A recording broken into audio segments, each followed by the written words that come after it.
Cotlands was originally a home for orphan children when it opened 77 years ago. Back in the late 90s, South Africa was hard hit by the HIV/AIDS pandemic. Pregnant mothers were passing on the disease to their unborn babies. Cotlands decided to open a hospice for the babies in 1996. But because of political opposition, it had to look for sponsors to buy anti-AIDS drugs.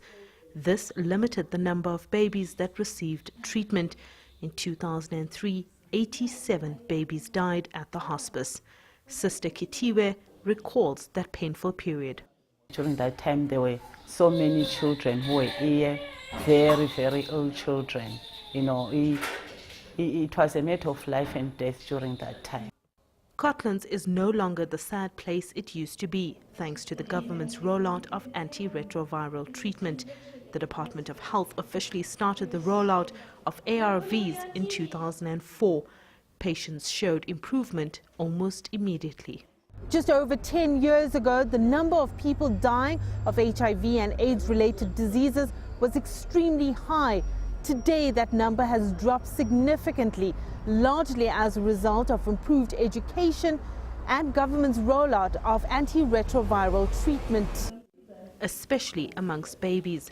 Cotlands announced earlier this year that it was officially closing down the hospice. In the last 3 years, we didn't have one death related to HIV and AIDS. So sort of last year we realized, we probably don't need the hospice anymore. And, we dreamt of that.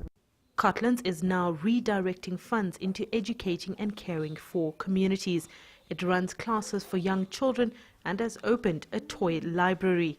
Government, meanwhile, is improving its rollout of ARVs. It recently announced the 1 pill a day for people living with HIV and AIDS. There were people who will take about 9 tablets a day, 3 tablets 3 times a day, or 2 tablets twice a day, etc. Now they only have to take 1 tablet once a day. 1. If you take it in the morning, you take it and go to work. We were spending 313 South African rands per patient per month. 313. Now we are spending only 89. The rollout of 1 ARV a day has already begun. The new pill is cheaper and has less side effects too. Sumitra Nydoo, CCTV, Johannesburg.